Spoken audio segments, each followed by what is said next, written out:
You're under arrest for trespassing on private property." Those words from Delilah Pemberton cut through the night air like a blade. I stood on my cabin porch watching red and blue lights paint the pine trees in violent strokes. 2 patrol cars. A woman in designer activewear pointed at me like I was some criminal. Behind me, the lake reflected everything in dark, trembling mirrors. This was supposed to be my sanctuary, the place my father left me, the land our family had owned since 1962. Now I was being accused of squatting on my own property. If you're watching this from a small town where HOAs think they run everything, drop a comment. You'll want to hear how this ends. Sheriff Emmett Lawson stepped out of the lead vehicle, his boots crunching on the gravel driveway. The sound carried across the still water, amplified by the silence that had fallen over Lakeview Estates. He was a tall man, mid-50s, with the kind of weathered face that suggested he'd seen enough drama to last a lifetime. "Sir, I need you to step down from the porch. We've received a complaint about your presence on this property." His voice was calm, almost apologetic, but it carried the weight of authority that made my chest tighten. Delilah stood behind him, flanked by 2 members of her HOA board. Even in the harsh glare of the police lights, she managed to look polished, her blonde hair pulled back in a sleek ponytail, her activewear ensemble probably worth more than my monthly consulting fees. She had her phone out recording everything, and I could see the satisfaction in her eyes. "Sheriff, this man has been squatting here for weeks. He's refused every request to leave. He's violated our community rules, damaged our property values, and now he's threatening us. We have no choice but to involve law enforcement." And the way she said it, you'd think I'd been running a drug operation out of my family's cabin. I took a slow breath, feeling the familiar weight of the leather folder in my hand. 3 months of her escalating harassment, her threatening letters, her security guards shining flashlights through my windows at 2 in the morning. 3 months of documenting every violation, every trespass, every attempt to intimidate me off land that had belonged to my family for over 6 decades. I'd known this night was coming. "Sheriff Lawson, my name is Callum Thorne. I'm a land management consultant, and this cabin has been in my family since 1962. I inherited it from my father 6 months ago." I held up the leather folder. "All documentation is here. Deed survey maps title every record confirming ownership." The sheriff glanced at the folder, then back at me, his expression shifting. Everything he needed was there, verified, certified, unbroken. He took his time while Delilah shifted from foot to foot behind him, her confidence beginning to crack. "This looks legitimate. These are county records. This deed is older than most buildings in this area." He turned to Delilah. "Mrs. Pemberton, have you actually verified your HOA's property boundaries against county records?" I mean, of course we have. The developers assured us that all the lakefront property was included. This cabin, it's been here so long we assumed it was abandoned, or that the owner would want to join the community." She trailed off, realizing how weak it sounded. The sheriff closed the folder and handed it back to me. "Mr. Thorne, based on what I'm seeing here, you appear to have legitimate ownership of this property. Mrs. Pemberton, I strongly suggest your HOA board consults with a real estate attorney before taking any further action. Making false reports to law enforcement is a serious matter." His tone had shifted cooler now, and I saw Delilah's carefully constructed authority crumbling in real time. "But Sheriff, he's violating our architectural standards. He hasn't paid HOA fees." Her voice was rising, losing control. "Ma'am, if he owns the property outright and it predates your HOA, then your architectural standards don't apply to him. That's a civil matter, not criminal, and based on what I'm seeing, you might want to consider whether your HOA has been harassing a legal property owner." The words hung in the air. Around us, I heard whispers from the neighbors. One older gentleman I'd seen kayaking was nodding slowly, arms crossed. The sheriff looked back at me. "Mr. Thorne, I still want you to come by the station tomorrow. Not because you're in trouble, but to document this properly. Bring all your paperwork. We'll make copies for our records just in case there are any future incidents." The way he said that last word with a pointed glance at Delilah made it clear whose incidents he was worried about. "I'll be there, Sheriff. And I also have documentation of harassment from the HOA. Security footage recordings, evidence of property damage. I'd like to file a formal complaint." Delilah made a strangled sound, but the sheriff just nodded. "Bring it all tomorrow." He turned to his partner. "We're done here. False alarm." As the officers returned to their vehicles, Delilah stood frozen on my driveway, her phone still clutched in her hand. The recording light was still on. She'd captured her own humiliation. "This isn't over. You don't belong here. This community will never accept you," she hissed as she turned to leave. The patrol cars pulled away, their lights fading into darkness. The neighbors dispersed, some casting curious glances my way. I stood alone in the sudden quiet and looked back at my cabin. The wooden sign my grandfather had carved, "Thorne Family since 1962, was illuminated by the porch light. It had weathered 6 decades of storms. It would weather this, too. I climbed the steps and went inside, finally allowing myself to feel the adrenaline crash. My hands were shaking slightly as I set the folder on the kitchen table. 3 months of preparation keeping my anger in check, while Delilah tried every trick to force me out. Tonight was just the first public confrontation. I knew something Delilah didn't. I knew exactly how far I could push back, exactly which laws protected me, exactly how to document everything she did wrong. 15 years as a land management consultant teaches you that. I poured myself 2 fingers of whiskey and stood by the window overlooking the lake. The water was black glass reflecting stars. Somewhere across that water, Delilah was probably plotting her next move. Let her. Tomorrow I'll lay out everything at the sheriff's station. Every piece of evidence, every recorded conversation, every photograph, and then I'd wait. Because that's the thing about people like Delilah Pemberton. Give them enough rope, and they'll tie their own noose. 6 months earlier, I'd stood in a different kind of silence. The funeral home chapel was too warm, too full of flowers that smelled like they were trying to cover up something nobody wanted to acknowledge. My father, Duncan Thorne, lay in a casket that looked nothing like him wearing a suit he would have hated. He'd been a flannel and work boots kind of man, someone who believed land was meant to be lived on, not just owned. The pneumonia had taken him fast, 3 weeks from diagnosis to death, and I hadn't been ready. "You're never ready," people kept telling me. They were right. After the service, I'd met with Quentin Fairbanks in his cramped office that smelled like old paper and lemon furniture polish. Quentin had been my father's attorney for 30 years, a man who still used a fountain pen and kept files in actual cabinets instead of on computers. "Your father left everything to you, Callum," he'd said, sliding a folder across his desk. "The cabin, the land, all 15 acres. It's been in your family since 1962, when your grandfather bought it. Back then it was just wilderness and a dirt road." He'd paused, looking at me over his reading glasses. "Your father was very specific in his wishes. He wanted you to have it. He said you were the only one who understood what it meant." I'd opened the folder with hands that felt disconnected from my body, still numb from grief. Inside was the deed-thick paper with official seals and signatures going back decades. My grandfather's name faded but legible. My father's name added in 1989 when my grandfather passed. And now, space for mine.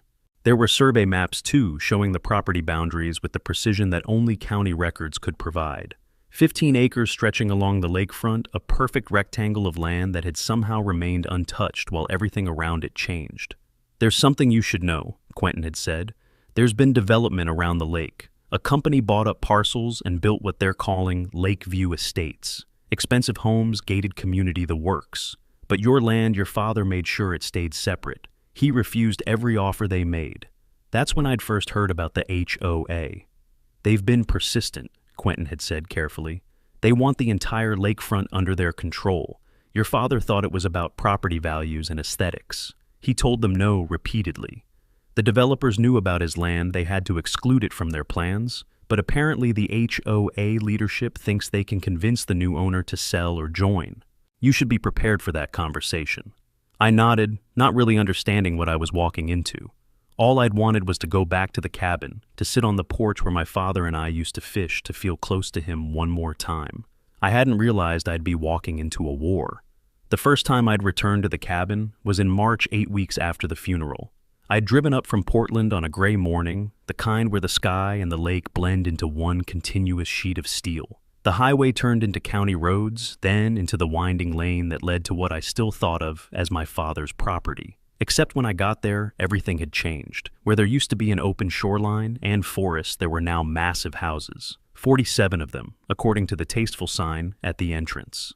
Lakeview Estates, a private lakeside community. And blocking the old access road, a security gate with a guardhouse. I'd pulled up to the gate confused. This wasn't the way to my father's cabin, but it was the only road. A guard stepped out, a young guy with a radio clipped to his belt, and the kind of bored expression that suggested this wasn't his dream job. "Can I help you, sir?" he'd asked. "I'm heading to my property," I'd said, pointing past the gate. "The Thorn cabin about a mile up on the left." He'd frowned and checked his tablet. "I don't have any Thorn on the resident list. This is a private community. If you're visiting someone, I'll need their name and unit number." I'd felt the first flicker of irritation. "I'm not visiting. I own property here. It's been in my family since 1962.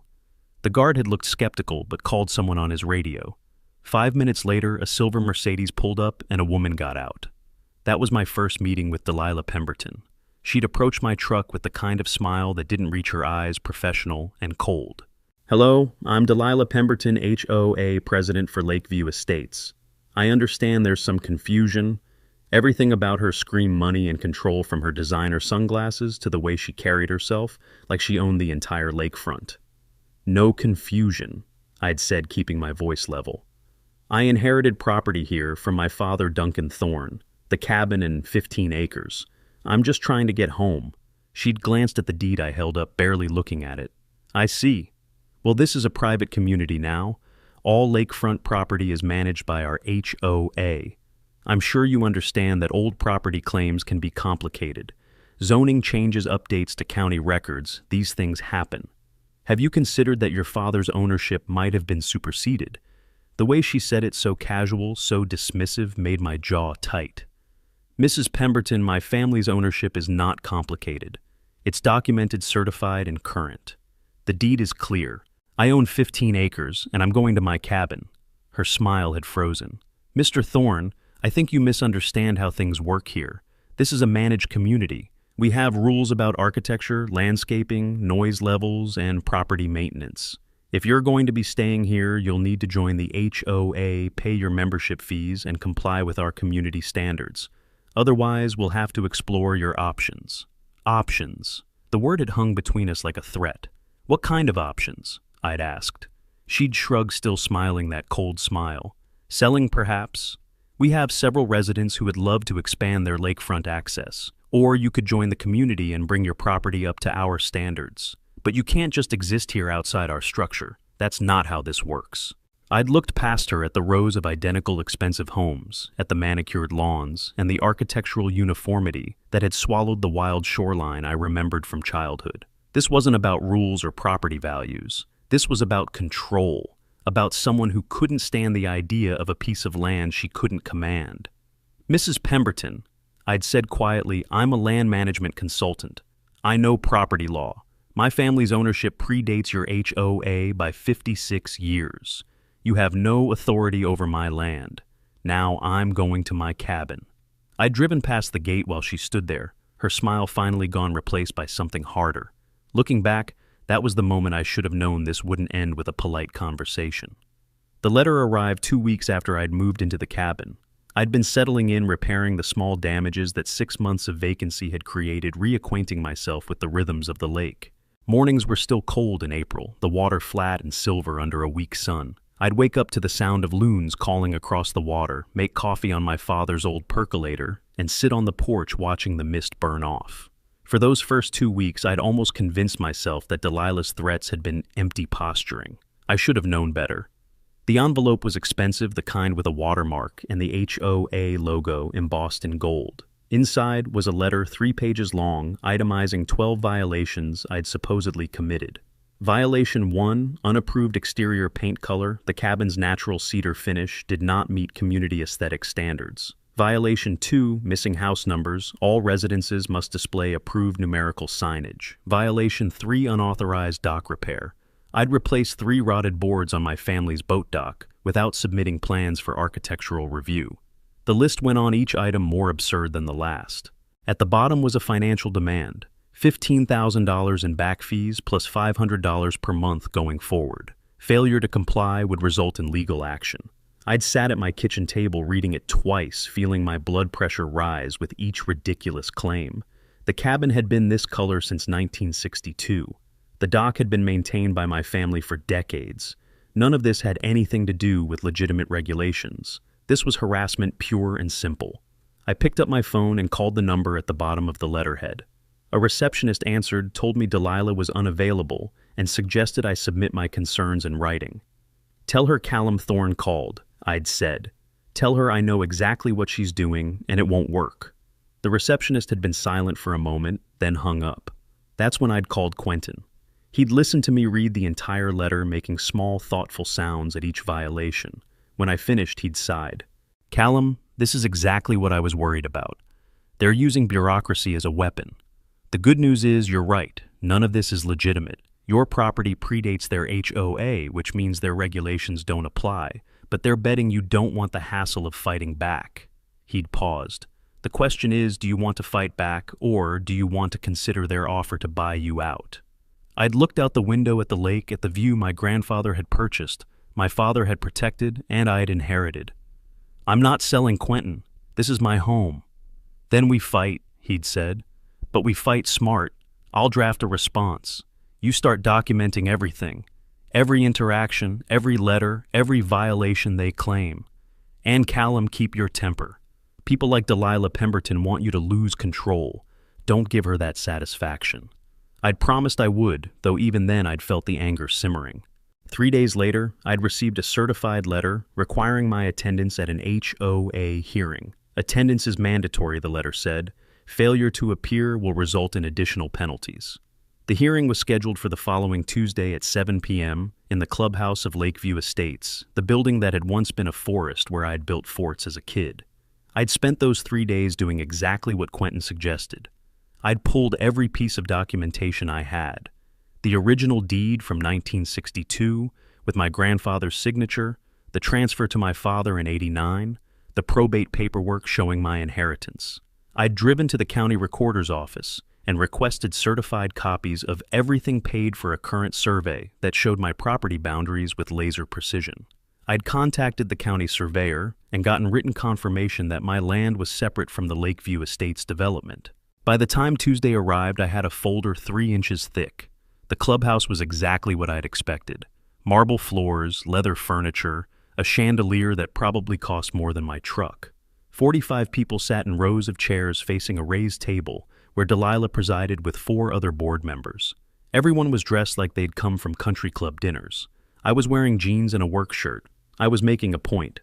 Delilah's eyes had narrowed when I walked in, but she had maintained her professional smile. "Mr. Thorne, thank you for joining us. Please take a seat. We'll call your case shortly." Case. Like I was on trial. I sat in the back row feeling the weight of curious stares. These were my neighbors, technically, though I'd never met any of them. They were here for the show to see the outsider put in his place. Delilah had called the meeting to order, worked through some routine business approving paint colors and landscaping plans, with the kind of attention to detail that suggested she enjoyed the power. Then she called my name. Item 7 violation hearing for Mr. Callum Thorne property, located at what he claims is 512 Lakeview Drive. Mr. Thorne has failed to join our HOA, failed to pay required fees, and has accumulated multiple architectural and community standard violations. Mr. Thorne, would you like to address the board? I stood up, carrying my folder to the front. Every eye in the room was on me. Yes, I would. Thank you, Mrs. Pemberton. First, I want to clarify something. I don't claim to own 512 Lakeview Drive. I do own it. I own 15 acres of lakefront property that includes what you've designated as 512 Lakeview Drive. I opened my folder and pulled out the deed. This property has been in my family since 1962. It predates this HOA by over 50 years. Second, I want to address your violations. I'd pulled out the county survey. This is a certified survey from the county dated 2 weeks ago. It shows clear property boundaries, my cabin, my dock, my land. All of it falls within property my family legally owns. The room had gone quiet.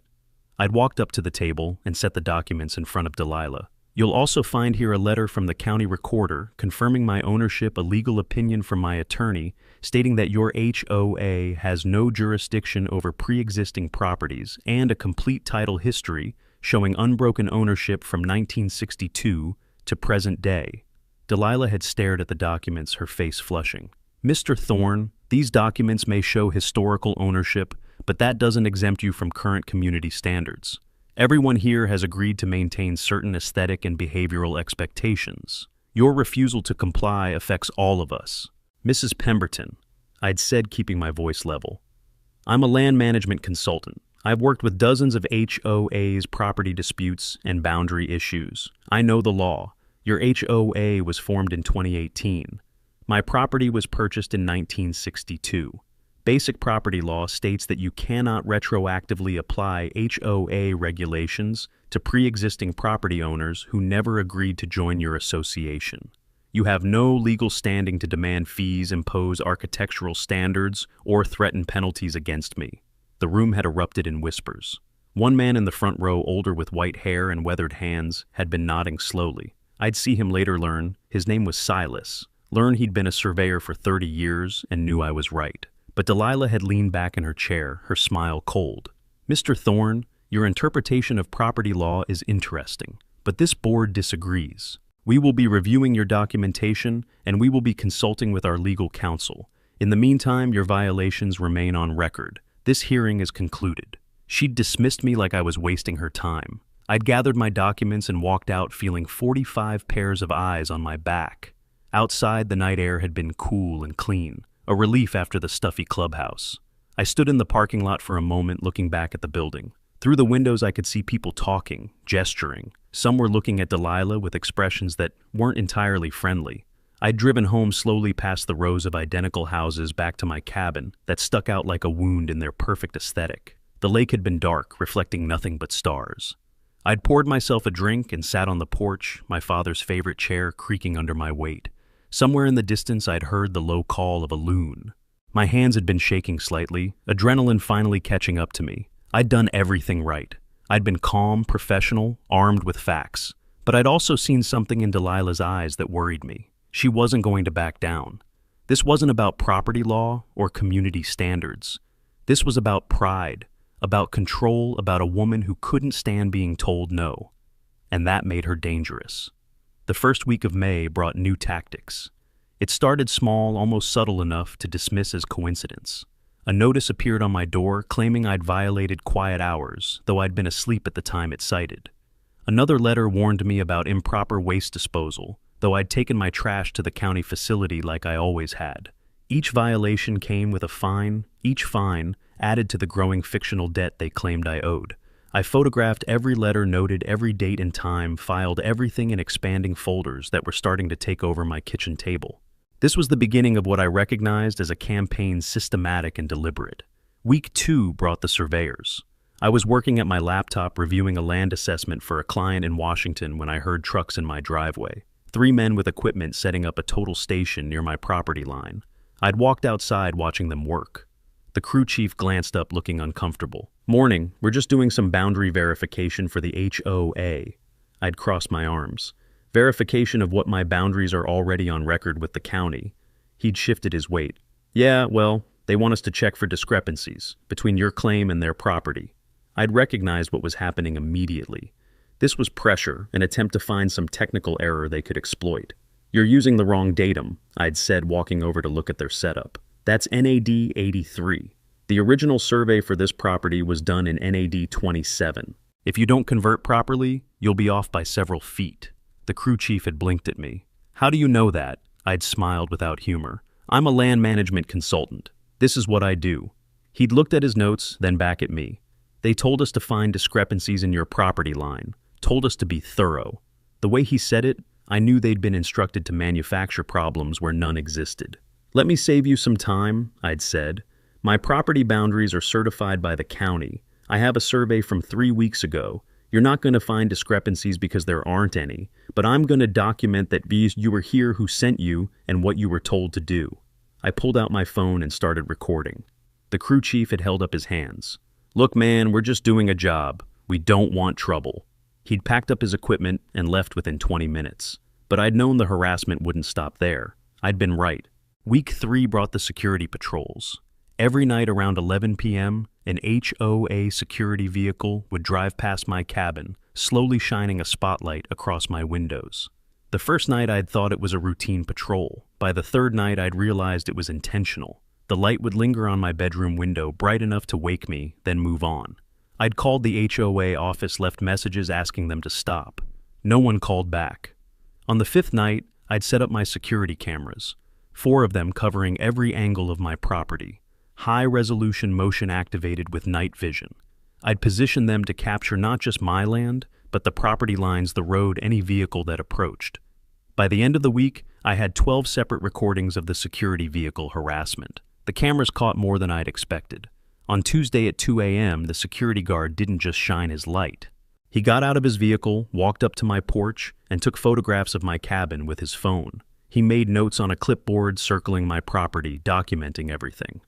I watched the footage the next morning, feeling a cold anger settle in my chest. This wasn't about community safety.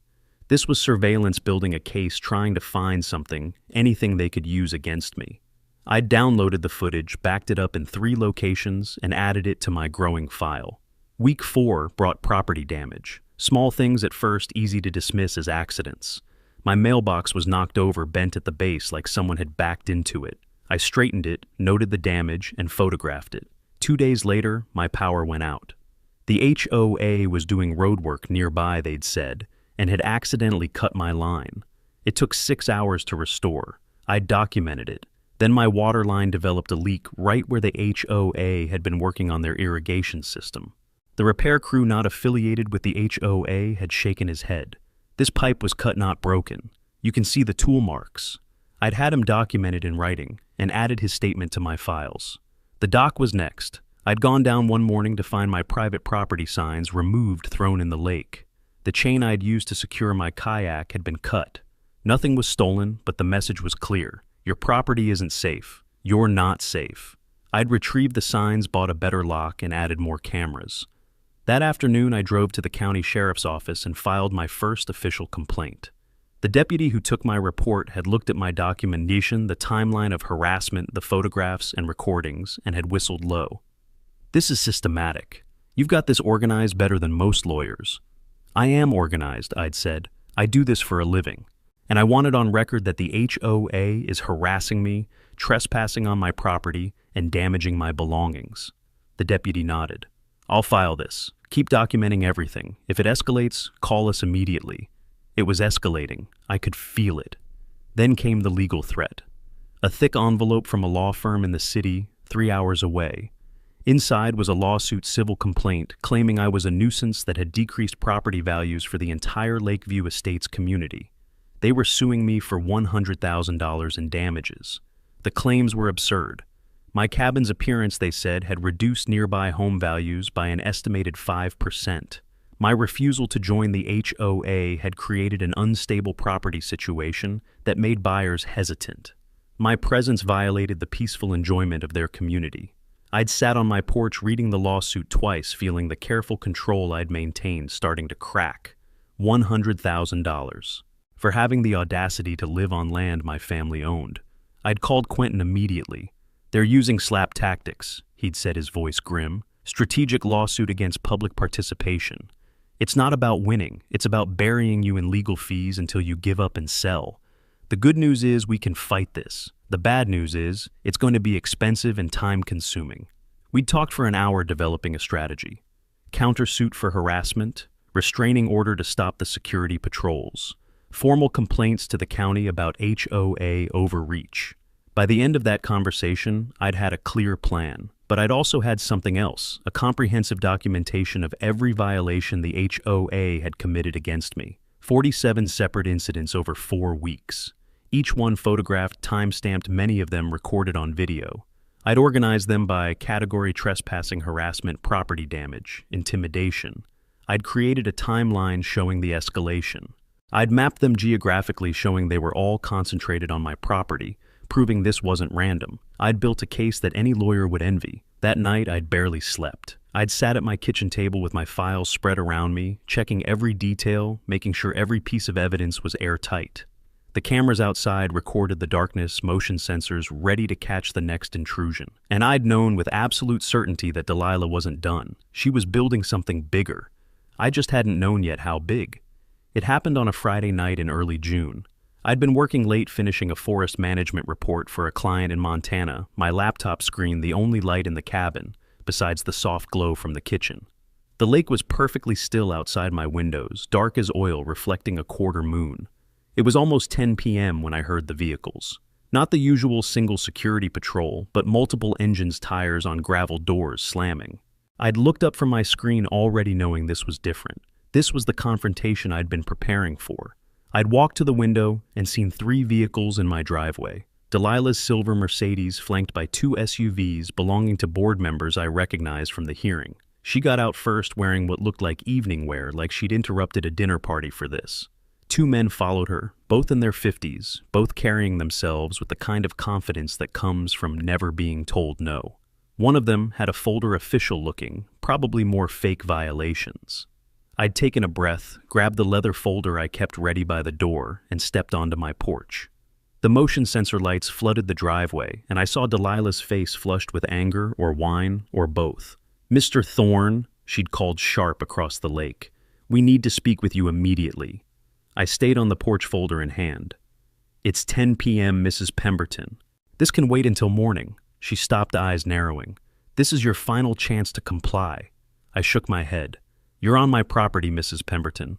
I follow every law that applies here." "That's where you're wrong," she'd said, pulling a document from the folder one of the men held. "This is an emergency order from the HOA board requiring you to vacate this property within 24 hours. You're trespassing on Lakeview Estates community land, and we're authorized to remove you." I'd felt a surge of anger, but I'd kept my voice level. "That document has no legal authority. You can't issue eviction orders on property you don't own." Her smile had been cold, triumphant. "We'll let the authorities decide that. If you won't leave voluntarily, we'll call the police. You're squatting on private property, and we're filing a formal complaint." That's when I'd realized this was her endgame. She had engineered this confrontation deliberately, planned it for a Friday night when she knew any legal response would be delayed until Monday. She wanted me arrested, wanted the spectacle, wanted to humiliate me in front of the entire community. "Go ahead and call," I'd said quietly. "I'll wait right here." The certainty in my voice had made her pause, but only for a moment. She'd pulled out her phone, dialed 911, and I'd watched her perform. "Yes, I need police assistance. We have a man refusing to leave private property. He's been trespassing for months, and we're concerned for our safety. The address is Lakeview Estates Lakefront property. Please hurry." She'd hung up and looked at me with satisfaction. "The sheriff will be here in minutes. I suggest you start packing." I'd stayed exactly where I was, folder in hand, and waited. The board members had shifted uncomfortably, glancing at each other. One of them had whispered something to Delilah, but she'd waved him off. "This is over tonight. Once he's removed, we can finally move forward with our plans for this property." Plans. She'd already decided what would happen after I was gone. Probably had a buyer lined up, someone who would pay a premium for prime lakefront access. The minutes had stretched out, uncomfortable and tense. Then the lights appeared, red and blue, painting the trees in familiar colors. 2 patrol cars this time, Sheriff Lawson stepping out of the first one. He'd taken in the scene, me on my porch, Delilah and her board members in my driveway, and I'd seen recognition in his face. He remembered the complaints I'd filed, the documentation I'd shown him. "Mrs. Pemberton," he'd said, his voice carrying that professional neutrality, "you called about a trespassing situation." She'd rushed forward immediately, words tumbling out.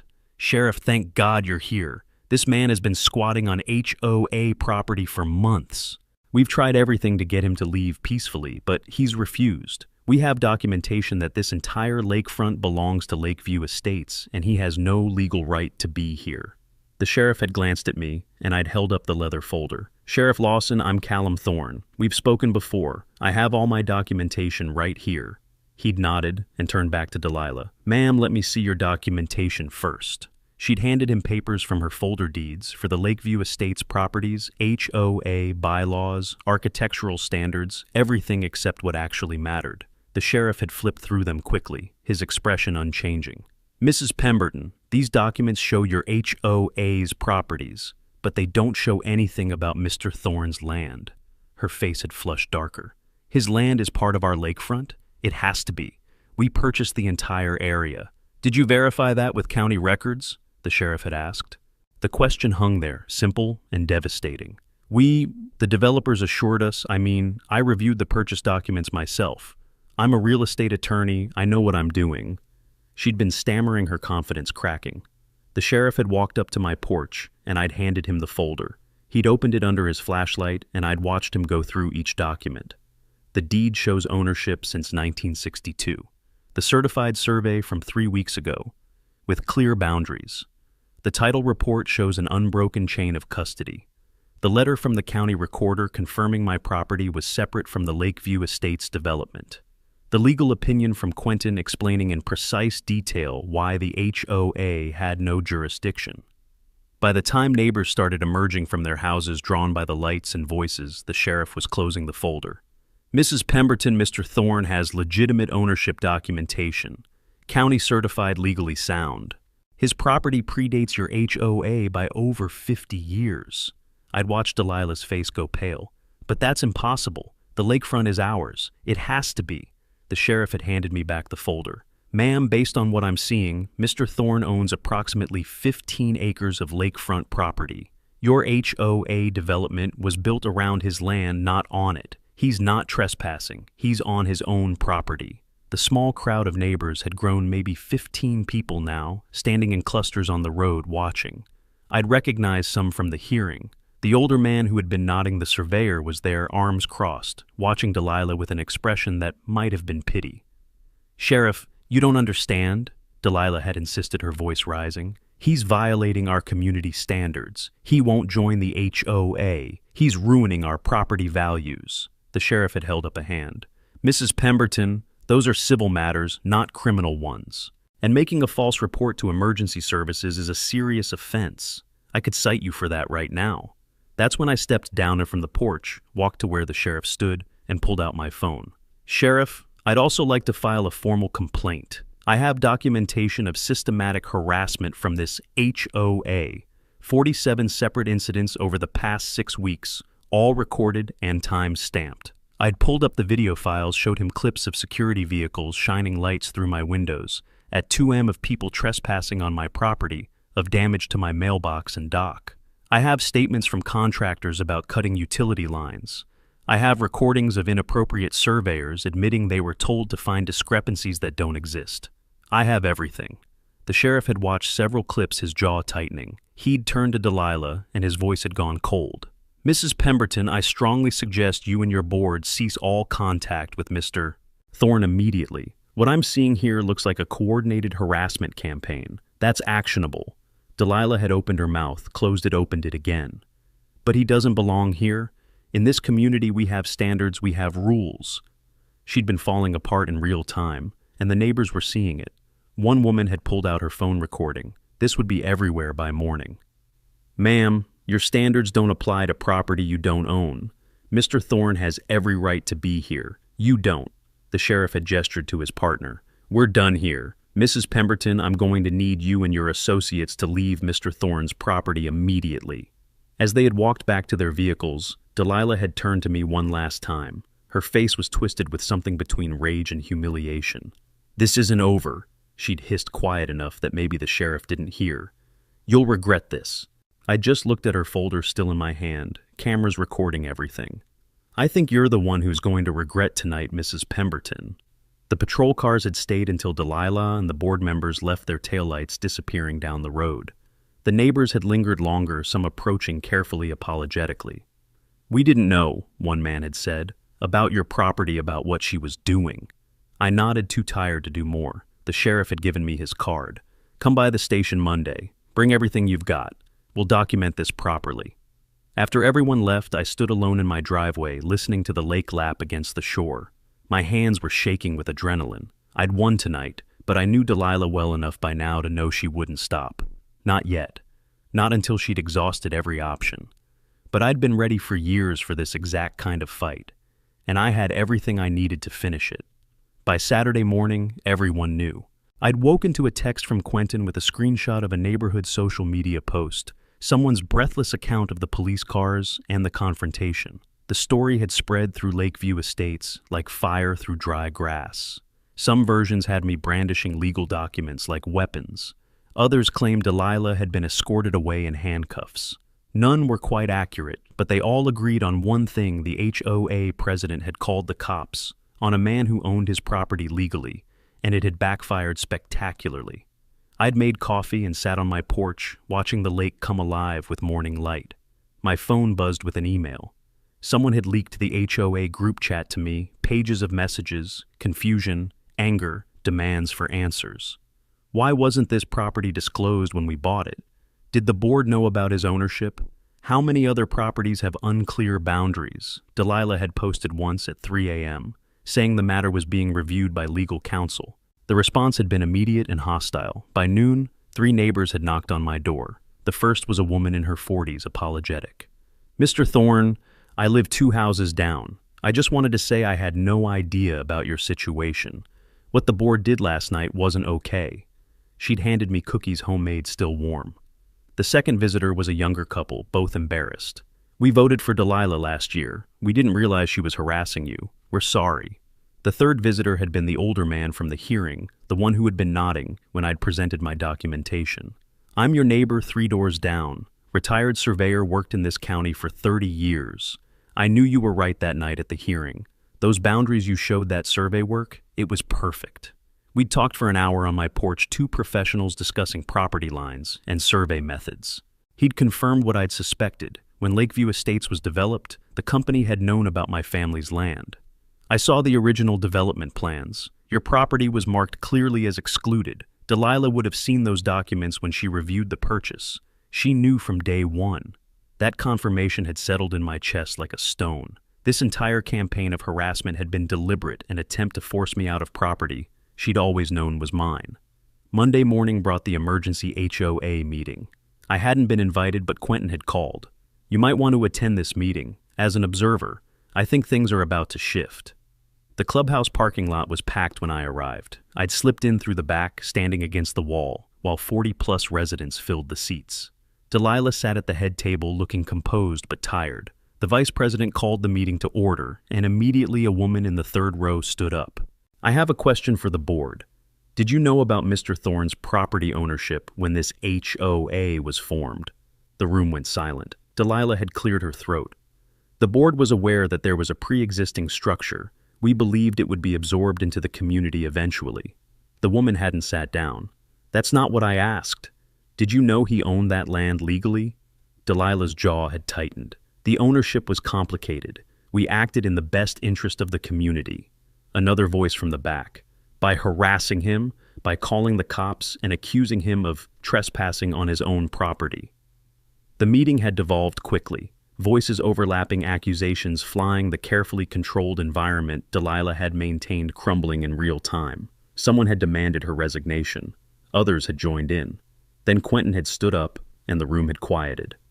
"I'm Quentin Fairbanks, Mr. Thorne's attorney. I'm here to inform the board that we're filing a lawsuit against the HOA for harassment, defamation, trespass, and intentional interference with property rights. We have documentation of 47 separate violations, and we're seeking damages as well as a permanent injunction." The room had erupted. Delilah's face had gone white. "You can't! We were acting within our authority!" Her voice had been drowned out by chaos. The meeting ended with a vote. 39 members voted to remove Delilah as president, 6 voting to keep her. She'd gathered her things in silence, her hands shaking as she shoved papers into her bag. The county newspaper picked up the story 2 days later. HOA, President calls police on legal landowner. The article was factual, detailed, devastating. It quoted the sheriff, quoted residents, included copies of my deed. By Thursday, I'd received calls from 3 other consulting clients who'd seen the article, impressed by how I'd handled the situation. My professional reputation had actually been enhanced. The real shift happened in the community itself. A new board was elected. Their first action was to send me a formal letter apologizing for the harassment and confirming my property was recognized as independent. They'd proposed hiring me as a consultant to review the HOA's land management practices. I'd accepted, not because I needed the money, but because it was the right kind of closure. The lake that week had been unusually calm, mirror smooth every morning. The surveyor, whose name I'd learned was Silas, had become a regular visitor. "You handled that better than most would have," he'd said one morning. "Keep your head. Use the system." I shrugged. My father taught me that land is worth fighting for, but the fight has to be clean, legal. Across the water, I could see Delilah's house, a for sale sign already planted in the yard. She was leaving, selling at a loss, her reputation destroyed. I should have felt satisfaction, but mostly I just felt tired. This was never about winning. It was about protecting what was mine. 2 weeks after her removal, Delilah made her final mistake. She'd been quiet since the vote. Her house listed her Mercedes rarely seen around the neighborhood. I'd started to think maybe she'd accepted defeat, that the lawsuit Quentin had filed would proceed through normal channels without further drama. I should have known better. Desperation makes people reckless, and Delilah had lost everything: her position, her reputation, her standing in the legal community. She had nothing left to lose. The call came from the law firm that had sent the original $100,000 lawsuit. "Mr. Thorne, we're withdrawing as counsel for Mrs. Pemberton and the HOA. After reviewing the facts, we don't believe there's a viable case.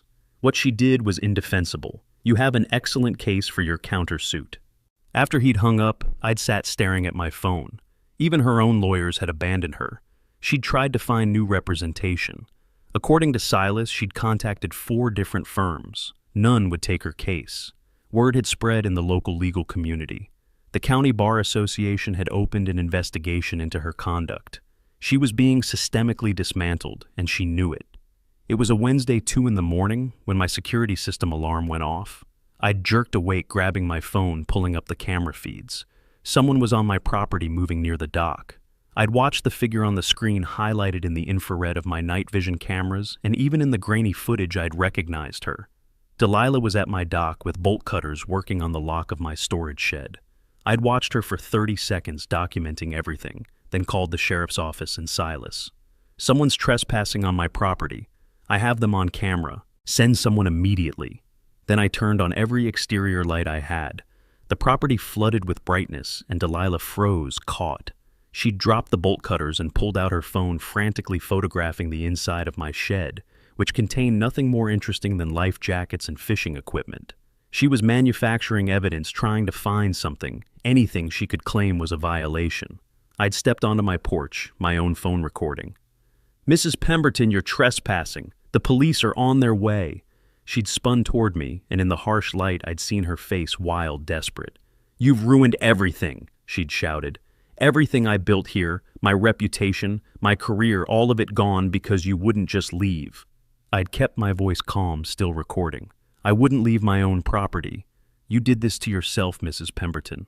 As she'd moved then toward one of my survey markers, the metal posts the county had placed to mark my boundaries, she'd grabbed it, trying to pull it up, to move it to alter the physical evidence of my property line. I'd watched in disbelief as she struggled with the marker, her hands bleeding. "Mrs. Pemberton, stop! You're making this worse." But she hadn't stopped. She'd wrenched the marker free and tried to reposition it 3 feet onto what she claimed was HOA land. That's when Silas arrived, pulled up in his truck, and simply stood there, watching. "Delilah, what are you doing?" he'd called out, his voice sad. She'd looked at him, at me, at the cameras she knew were recording everything, and something had broken in her expression. "He doesn't belong here. This community was supposed to be perfect, and She'd trailed off, holding the survey marker. When Sheriff Lawson arrived 5 minutes later, Silas and I had both been standing witness. The sheriff had taken one look at the scene, the bolt cutters, the damaged lock, the displaced survey marker in Delilah's hands, and his jaw had tightened. "Mrs. Pemberton, you're aware that tampering with survey markers is a felony in this state." She dropped the marker like it had burned her. I needed to verify he's lying about his boundaries." The sheriff had shaken his head. "Ma'am, I'm going to need you to come with me." He'd been gentle but firm, guiding her toward his patrol car. As he had put her in the back seat, she'd looked at me one last time through the window, and I'd seen total defeat. This was her final desperate attempt, and it had only made everything worse. Silas stayed after the sheriff left, helping me document the damage photograph, the marker's displacement. "She's finished now. Tampering with survey markers, that's serious. She'll lose her law license for sure." I nodded, feeling no satisfaction. "I never wanted this. I just wanted to be left alone." Silas nodded. "I know, but some people can't stop. They push until they destroy themselves." We'd reset the survey marker together using a GPS unit to verify its correct position. The cameras had captured everything: crystal clear footage of Delilah's trespass, her attempted evidence tampering, her destruction of official survey equipment. It would all go to the prosecutor, to the Bar Association, to the civil court. The documentation was perfect, irrefutable, By sunrise, I'd backed up all the footage, sent copies to Quentin, to the sheriff, to my own secure servers. Delilah's last stand had been captured in high definition. Within 48 hours, the charges would be filed. Within a week, her law license would be suspended. Within a month, she'd be gone from Lakeview Estates entirely. The civil hearing was scheduled for mid-August, 8 weeks after that night with the patrol cars. The county courthouse was modest red brick with white columns. I'd arrived early with Quentin carrying 3 banker's boxes of documentation. Everything we'd collected over 4 months, organized with precision. This case was airtight. The courtroom was wood-paneled and formal. About 20 residents from Lakeview Estates had come to watch, including Silas in the front row. Delilah arrived with a lawyer I didn't recognize, a younger man who looked uncomfortable. Delilah looked diminished, thinner, her face pale without the confident smile that used to define her. Judge Beatrice Hargrove entered, steel-gray hair and sharp eyes. She'd built her reputation on property law cases. "Be seated. This is a civil hearing regarding property rights harassment claims and associated damages. Let's proceed." Quentin stood and began our presentation, laying out the timeline methodically. My inheritance, my legal ownership documented back to 1962. He'd shown the survey maps, county records, probate documents. Judge Hargrove examined each carefully. Then Quentin shifted to harassment. "Your Honor, what began as a property dispute became a systematic campaign of intimidation." He'd presented the HOA letters demanding $15,000 for violations that didn't apply. The defendant was fully aware of Mr. Thorne's legitimate ownership. We have email evidence from the original development company dated 2018, explicitly warning her that this property was excluded from the HOA purchase. The email appeared on the courtroom screen, proof she'd known from the beginning. Despite this knowledge, Mrs. Pemberton initiated a harassment campaign that lasted 4 months and included 47 documented incidents. Quentin presented the evidence. Security guards shining lights through my windows, 12 recordings. Damaged mailbox, cut utility lines, unauthorized surveyors. The false 911 call. Finally, Delilah trespassing and attempting to move survey markers, all captured on high-definition footage. Judge Hargrove watched several clips, her expression growing colder. "Counselor, does your client dispute the authenticity of any of this evidence?" Delilah's lawyer shook his head. "No, Your Honor." He'd argued that Delilah had acted in the community's interest, confused about boundaries under stress. It was weak. Judge Hargrove looked at Delilah. "Mrs. Pemberton, I've reviewed all the evidence and I'm deeply troubled. You're a licensed attorney with extensive real estate experience. You knew Mr. Thorne had legitimate property rights. Yet you initiated a harassment campaign that was illegal and unethical. You filed false complaints. You directed trespass. You called emergency services with false accusations. And when that failed, you personally trespassed and attempted to tamper with survey markers, a felony. This wasn't a misunderstanding. This was a calculated effort to force a legal property owner off his land because you couldn't control it." The judge turned to her notes. "I'm ruling in favor of the plaintiff on all counts. Mrs. Pemberton, you are ordered to pay Mr. Thorne $85,000 in damages, $40,000 for emotional distress, $12,000 for property damage, $20,000 for harm to professional reputation, $13,000 in legal fees. Additionally, I'm issuing a permanent restraining order. You are not to come within 500 feet of Mr. Thorne's property or contact him." Judge Hargrove looked at the broader implications. The Lakeview Estates HOA is ordered to pay $25,000 in institutional damages.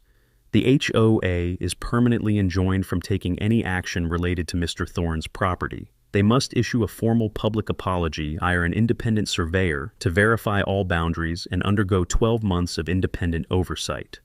The judge turned back to Delilah.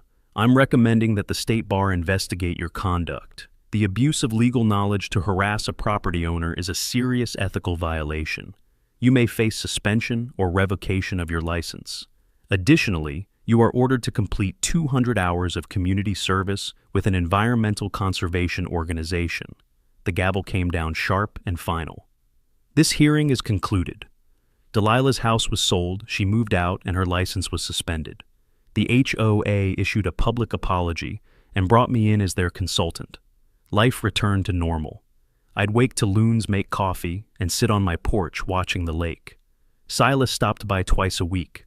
Other neighbors had warmed to me, waving as they passed in kayaks. One evening in late September, I sat on my dock watching the sunset. The light turned everything gold. I thought about my father, how he'd protected this land for decades. He'd taught me that land was worth defending, but that the defense had to be righteous. No shortcuts, no violence, no compromises with integrity, just documentation, patience, and faith in the system. I'd done it his way, and his way had worked. The wooden sign he'd carved Thorne Family since 1962 had been refinished and rehung. The cabin had received the maintenance it needed. It looked cared for, loved, which it was. Across the water, the houses of Lakeview Estates glowed with evening lights. They didn't look threatening anymore, just different.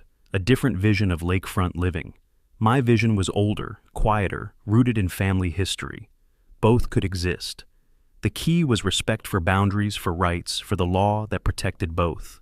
I poured myself a whiskey my father's brand and raised the glass toward the setting sun.